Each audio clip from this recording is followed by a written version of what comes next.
What's up, guys? Cameron back with Racepak and my esteemed colleague here, Joe Oblowski from Hyperactive Performance Solutions, and we're here with our final installment of why to run a Racepak data logger with your EFI system, whether that be a Holley, Haltech, Fuel Tech, whatever it is.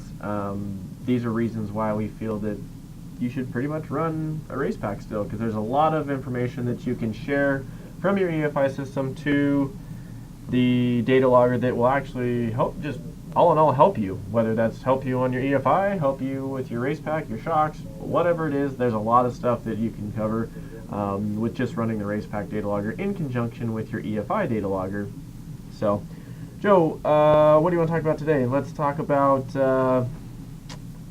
analysis.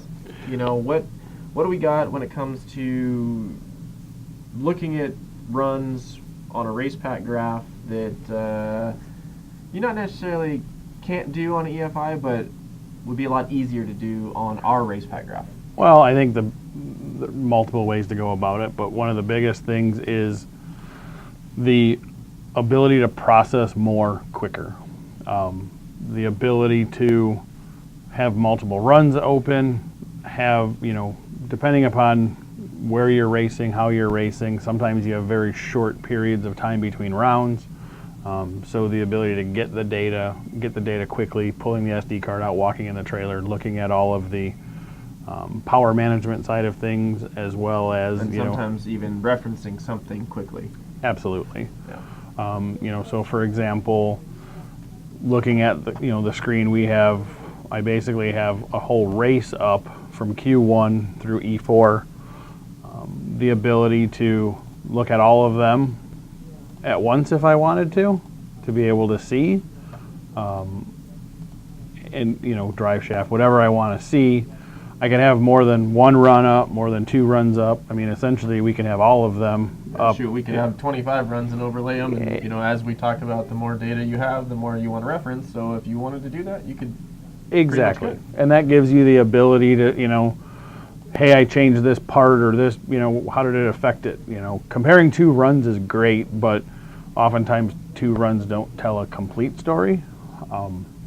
So having the ability. Two runs make a right. Oh, never mind. Two runs don't make a right, pretty much, exactly. Bad joke. Yeah, I know where you're headed.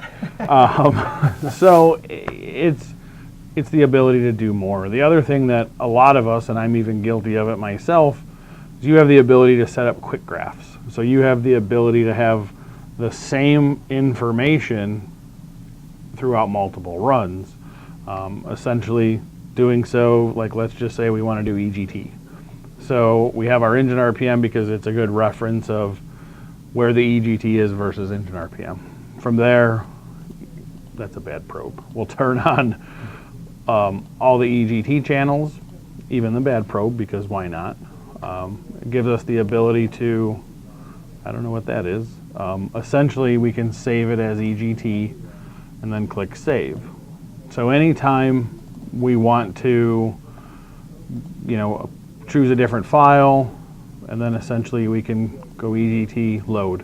So now it only instead pulls of sitting out. there and clicking 1 through 8, it's just a matter of you preload a quick graph, boom, there it is. You don't have Absolutely, and whether that's EFI channels, looking at air EGT fuel. is just an example, but It was there's a lot, right? Looking at O2, looking at fuel flow, looking at throttle position, etc. Another thing is it gives you the ability to move through runs quickly. So if we wanted to do EGT, we can also go view channel mirroring. So now every run has that exact same information as we scroll through it. Literally not even clicking on anything other than the run tab. Very cool. So if it was like, hey, for example, we know Q1 had a bad EGT probe. Well, did it happen anywhere else? Okay, look, Q3 it essentially dropped a hole. Okay, that's why Q3 was slow. We can throw the data out. Right. So it gives you the ability to dive in deeper, and then also take the time. And it's a setup time, but take the time to see the things that you want to see and be able to process through them quicker. So we could do another quick graph for engine, drive shaft, accelerometer. then then call it Excel G, save that. So now the same thing, we go to a different run, load a quick graph, load it, and it's there, and it's done. Yeah, that's a quick little tip and trick as far as and this is just with any software we have. This isn't some extra added feature you have to buy or anything like that. These are just little things that have been built into the software for a long time that some people might maybe overlook in the manual or something like that. What else we got? What else is, when it comes to analysis, what makes Racepak data logs not so much better, but another method of making your car go fast? Well, aside from the software side of it, there is the ease of adding a sensor. So if you wanted, if you add, a turbo car and you want to add wastegate pressure or back pressure, or, typically if you're outfitting an EFI system, you have to plan the harness for that. Right. So you either plan the harness or you wind up with this I've seen guys do big junction blocks. Yeah, because it's, trying to be able to add on quickly. There's always that one that's a pain that you forgot about. Yes. Or whatever. And so you have to plan ahead to be able to add things, whether it's quickly or, at the shop or whatever. Right. So the ability to, walk up with a yellow bag and a VNet module and sensor, plug the module in line anywhere on the VNet, run the sensor out, screw it in, and come in the config and click the read button.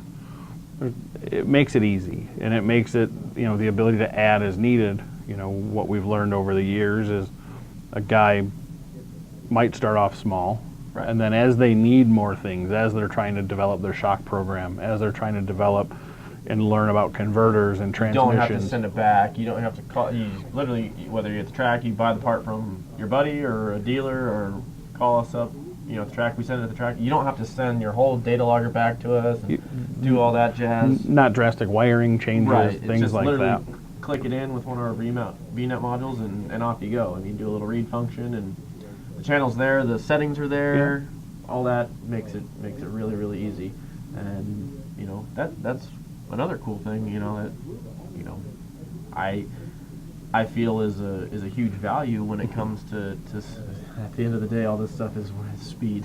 It is, and it's the ability to do it in a hurry if you need. It's the ability to right, and we understand, guys. A lot of this stuff, it's just a matter of using the software, and a lot of our customers probably don't use Racepak to its full potential, whether you have an EFI system or not.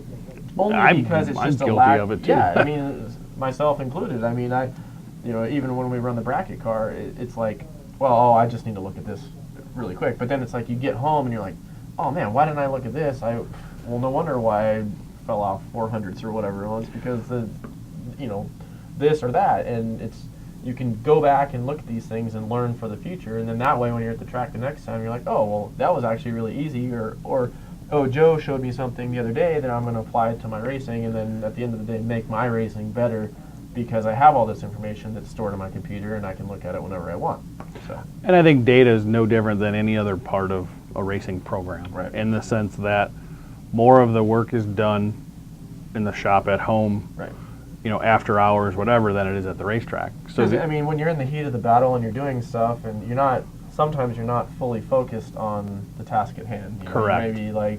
Maybe an owner, driver, tuner, whatever, and it's like, I got so many things going on. Like, I forgot to even look at the wheelie bar pressure because I was thinking about to look at your 3 or 4 things that you have to do between to make sure rounds. Things not gonna blow up or whatever. Or to make the decision for the next round. What was my timing versus G meter, etc. Right. Is my air fuel good on my EFI? There's no, the O2 sensor didn't fail. Exactly. Okay, I'm done. Well, then all of a sudden, you go back and you process it. So having, there's no such thing as too much data. Right. And having everything there, the more channels, the more places you can grab information from, ultimately the better picture you can paint. Yeah, absolutely. And again, this is our final installment when it comes to why morphing these two awesome products for now. Together. You never know. I mean, we could probably go for days, but as far as the basics when it comes to why EFI and data logging should be morphed together, work hand in hand. Work hand in hand together. It's because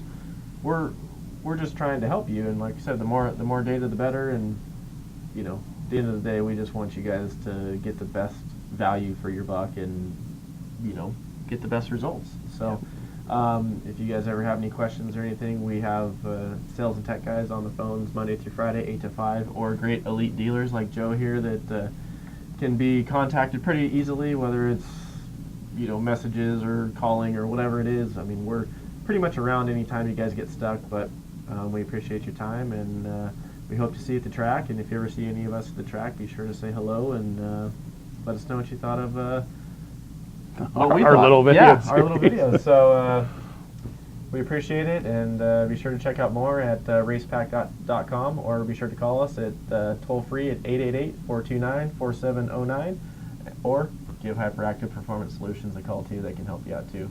Tell them Joe sent you. Thanks, guys.